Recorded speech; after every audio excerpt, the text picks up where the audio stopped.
दरवेळी शेवटच्या क्षणी उमेदवारी हिरावली जात असतानाही तुषार साहनी यांनी संघर्ष सोडला नाही. यंदा सार्वत्रिक निवडणुकांचे बिगुल वाजताच उपमुख्यमंत्री अजित पवार यांनी त्यांच्या कार्याची दखल घेत इंद्रायणी नगरमधून उमेदवारी निश्चित केली. हा क्षण माझ्या संघर्षाचा सन्मान असल्याची भावना व्यक्त करत तुषार साहनी यांनी आभार मानले. तसं म्हणा गेलं तर ही खूप माझ्यासाठी जे आमच्या प्रभागातील जे माझे सगळे मित्र सहकारी नातेवाईक यांच्यासाठी आनंदाची गोष्ट आहे. कारण 2012 असेल किंवा 2017 असेल, या दोन्ही वेळेस ऐन मुमेंटला स्थानिक राजकारणाचा मी कायम बळी पडलेलो आहे.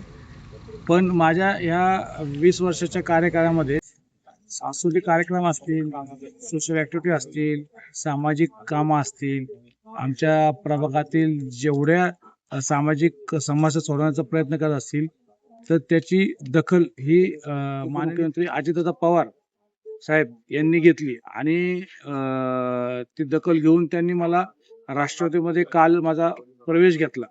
आणि म्हणजे खूप आनंदाची गोष्ट की मला आता भविष्यामध्ये बाबा मी जी विदाऊट पदाचं म्हणजे पद नसताना काम करत असतो, ते आता पद भेटल्यानंतर मला ज्या आमच्या स्थानिक समस्या असतील, तर स्थानिक समस्या मला अजून चांगल्या पद्धतीने आमच्या इथे इन्फ्रास्ट्रक्चर असतील, जे आता जे पूर्वीचे जे नगरसेवक आहेत त्यांच्याकडनं जे काय डेव्हलपमेंट झाली नाही किंवा त्यांनी दुर्लक्ष केलं, तर त्याच्याकडे मला चांगल्या पद्धतीने ते कामं करता येतील.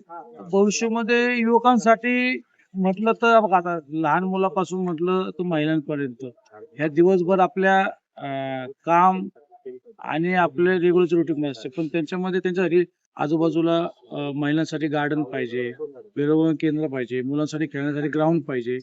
आणि अक्षरशः म्हणजे बोलायला गेलं तर खरंच आमच्या प्राधिकरणामध्ये काही भाग डेव्हलप झाला 20-25%, पण 70-80% भाग असा आहे की तो अजून सुद्धा दुर्लक्षितच आहे.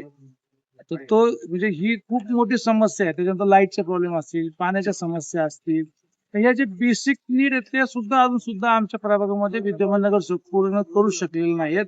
ही खूप खंत आहे.